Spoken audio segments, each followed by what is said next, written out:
So I wanted to provide you guys an update on the RGS humic12 combo that we applied at this property a couple weeks back.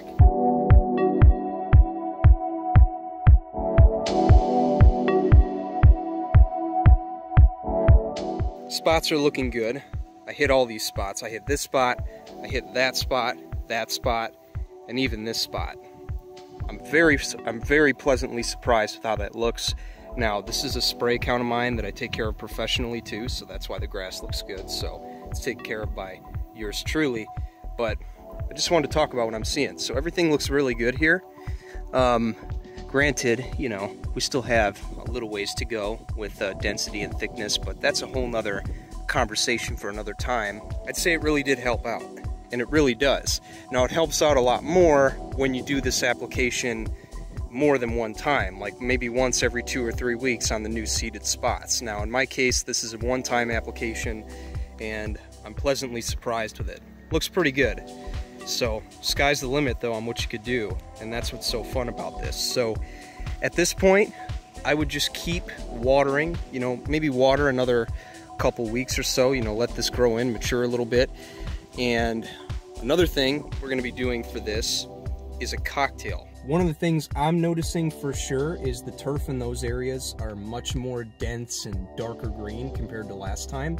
And it also looks like the mowing guy came in and did his first cutting on there, which is totally good, totally fine. One rule of thumb I do like to follow when I seed new spots in the lawn, by the way, is whenever the grass gets about 3 inches or higher, that's when I go ahead and do the first cut. So he did just fine with that and followed those parameters, so nice job to him. And on top of that, I'm just noticing, you know, it's much darker, it's much denser.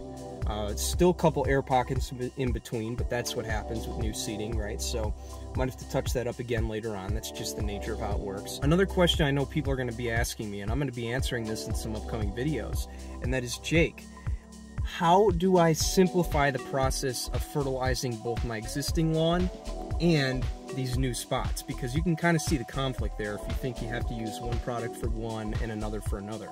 Well, my friends, I'm happy to eliminate that confusion, because coming up here on the N-Ext DIY channel, we're going to be talking about an application that you can actually mix up and apply over the entire lawn, which will take care of both the existing lawn as well as the newly seeded areas, and it's just a good all-around mix that's going to make your grass nice and green. Now, if you need a little refresher on what we did, as well as want to maybe check out what's in these products that makes them so great, I recommend you check out these videos right here, as they will give you all that information. Oh, and if you click this button here, something magical is going to happen. You're going to be seeing more N-Ext DIY tips from yours truly, as I help you have the deepest, darkest, greenest, thickest lawn on the block.